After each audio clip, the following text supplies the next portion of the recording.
Assalamualaikum. Halo Sobat Cerdas. Kali ini di Nambah Wawasan kita akan membahas tentang strategi dalam mengembangkan bisnis. Salah satu strategi terkenal di dalam pengembangan bisnis adalah market growth matrix, di mana strategi ini dikemukakan oleh Igor Ansov di tahun 1957. Strategi ini banyak diimplementasikan oleh pelaku-pelaku bisnis hingga sekarang. Jadi sebagai owner bisnis, maka kita harus memiliki atau merencanakan strategi yang akan diimplementasikan pada bisnis yang kita rintis, seperti itu ya. Nah, salah satu strategi yang hingga saat ini masih banyak diimplementasikan adalah market growth matrix atau biasa dikenal dengan Ansov matrix, seperti itu. Nah, di dalam strategi ini itu mengelompokkan ke dalam 4 kelompok ya. Yang pertama itu disebut dengan market penetration atau penetrasi pasar, yang kedua adalah product development, yang ketiga adalah market development, dan yang keempat adalah diversification, seperti itu ya. Nah, kita akan bahas dulu yang pertama, penetrasi pasar. Jadi, penetrasi pasar itu adalah strategi di mana perusahaan memasarkan produk yang ada saat ini pada pasar yang sudah ada. Jadi, ini misalkan kita punya bisnis minuman, maka produk minuman kita itu kita pasarkan pada pasar yang memang sudah menjadi ranah dari sektor industri minuman tersebut, seperti itu. Nah, di dalam penetrasi pasar itu biasanya lebih didominan oleh strategi-strategi promosi dan kampanye-kampanye lainnya yang nanti akan berkaitan dengan mengiklankan produk yang sudah ada, sehingga nanti bisa menarik minat konsumen lama untuk menjadi loyal dan menarik minat beralihnya pelanggan baru dari pengguna produk pesaing beralih menjadi pengguna produk kita, seperti itu. Atau bisa juga dengan merangsang atau membuat strategi promosi yang mampu merangsang pelanggan-pelanggan potensial yang tadinya masih mengalami keraguan itu menjadi yakin untuk membeli dan menggunakan produk yang kita pasarkan. Nah, itu tadi lingkup untuk penetrasi pasar, seperti itu. Nah, contohnya biasanya seperti yang dilakukan oleh e-commerce yang ada di Indonesia, di mana mereka melakukan perang diskon untuk menarik minat konsumen untuk berbelanja pada e-commerce mereka.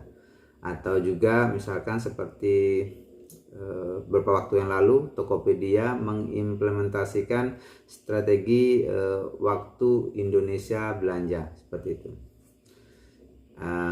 Contoh lainnya misalkan seperti Starbucks itu dia pernah viral dengan strategi promosinya yang sengaja menulis nama pelanggannya dengan penulisan nama yang salah, seperti itu, sehingga akan memunculkan rasa pada konsumen itu akan menjadi muncul rasa ingin mengunggah kesalahan penulisan nama itu di sosial medianya, sehingga ini akan menjadi sebuah promosi gratis bagi Starbucks, di mana produknya akan dikenal oleh masyarakat luas, dan itu terbukti berhasil, di mana beberapa tahun yang lalu sempat viral dengan adanya typo penulisan nama pelanggan di cup produk Starbucks, seperti itu.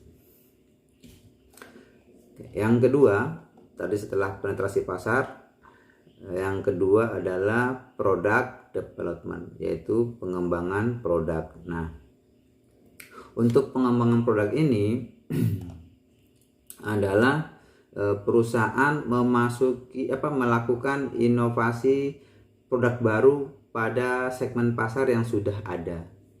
Ya, jadi misalkan saya contohkan seperti perusahaan smartphone itu setiap tahun selalu mengeluarkan tipe-tipe smartphone baru seperti itu, sebagai bentuk inovasi produk mereka atau sebagai bentuk pengembangan dari produk mereka seperti itu juga. Atau misalkan kalau di Indonesia itu perusahaan Gojek yang mengembangkan beberapa jasa layanan lainnya selain Gojek, yang nanti ada GoFood, ada GoSend, dan ada GoShop dan lain sebagainya seperti itu. Nah, itu adalah bentuk tadi dari pengembangan produk yang dilakukan oleh Gojek. Nah, untuk di sektor industri minuman, misalkan kita kembali ke kasusnya Starbucks tadi, Starbucks juga menyediakan atau mengembangkan dan menciptakan beberapa produk baru, seperti misalkan adanya konsep premium coffee yang disediakan oleh Starbucks seperti itu. Atau kalau misalkan kita kembali ke kasus ke sektor industri startup atau anggaplah di e-commerce, misalkan di e-commerce itu ada layanan investasi emas atau ada layanan beli emas yang disediakan oleh e-commerce yang ada di Indonesia. Salah satunya adalah Bukalapak kalau nggak salah seperti itu. Nah, itu adalah bentuk dari pengembangan produk atau jasa yang disediakan oleh perusahaan. Yang ketiga, setelah penetrasi pasar, pengembangan produk, maka yang ketiga adalah pengembangan pasar atau market development, di mana perusahaan memasarkan produk yang sudah ada kepada atau ke pasar baru. Jadi kita sudah ada produknya, nah produk ini akan kita sasarkan ke pasar yang baru seperti itu. Nah, contohnya adalah kalau di Indonesia itu ada misalkan kayak Gojek, itu dia mengembangkan pasarnya bukan hanya di Indonesia, tapi juga mengembangkan pasarnya di luar negeri seperti di Vietnam, Thailand, dan Malaysia. Begitupun misalkan juga seperti Grab yang tadinya di Malaysia misalkan mengembangkan pasarnya ke Indonesia seperti itu. Terus IKEA juga pernah mengembangkan dan hingga sekarang mengembangkan pasarnya ke Indonesia seperti itu. Untuk di sektor industri minuman, misalkan Starbucks itu dia juga menerapkan pengembangan pasar, di mana Starbucks itu hampir setiap tahunnya membuka cabang atau gerai baru di wilayah-wilayah yang sebelumnya itu belum ada kantor atau belum ada gerai di daerah tersebut. Jadi itu sebagai bentuk untuk meraih pasar yang sebelumnya belum digapai oleh Starbucks, sehingga mengembangkan atau membuka cabang di daerah-daerah tersebut. Itu juga adalah bentuk dari pengembangan pasar. Nah, yang terakhir adalah diversifikasi. Diversifikasi ini adalah strategi bisnis yang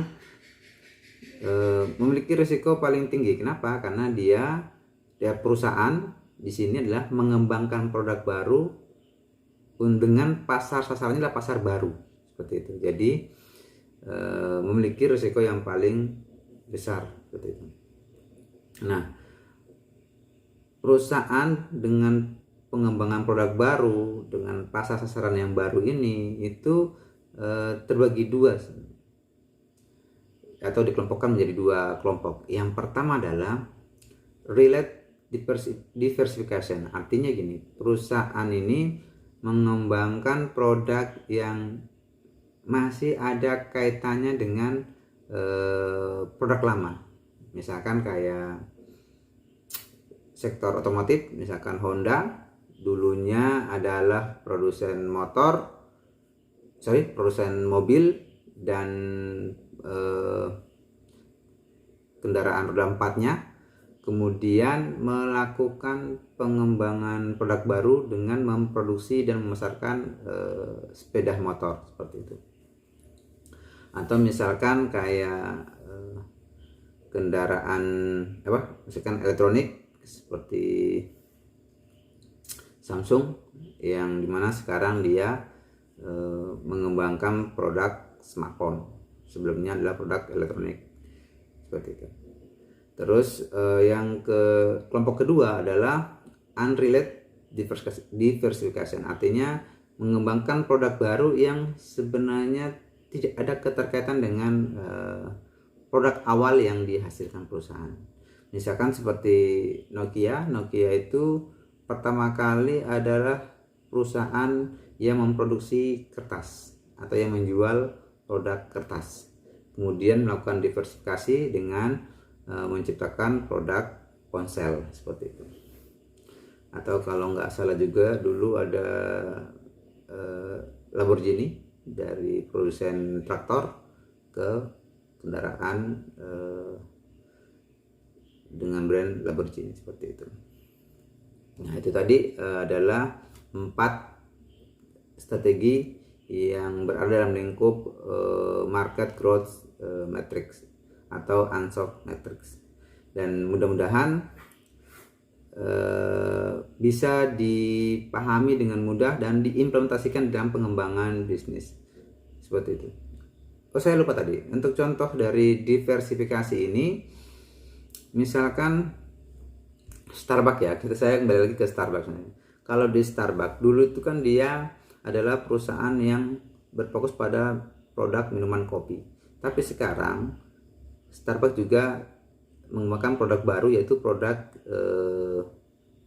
makanan atau produk roti ya, sebagai pelengkap minuman kopi. Ini sebagai bentuk dari permintaan pasar. Jadi orang-orang yang membeli produk kopi, dan itu tentu tidak hanya menginginkan produk kopi saja, tapi mereka ingin produk pelengkap dari minuman kopi, yaitu misalkan kalau di Denmark itu roti ya, seperti itu.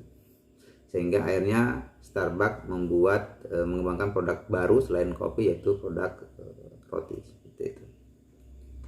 Nah, saya kira seperti itu contoh yang bisa saya gambarkan dari diversifikasi ini, dan bagi teman-teman yang mau mengembangkan bisnisnya bisa mengimplementasikan, dan jangan pernah berhenti berinovasi, selalu ciptakan produk baru sehingga terbuka peluang pasar baru, sehingga teman-teman bisa mengembangkan bisnisnya menjadi lebih besar lagi dan menjadi wirausaha yang sukses. Saya kira seperti itu.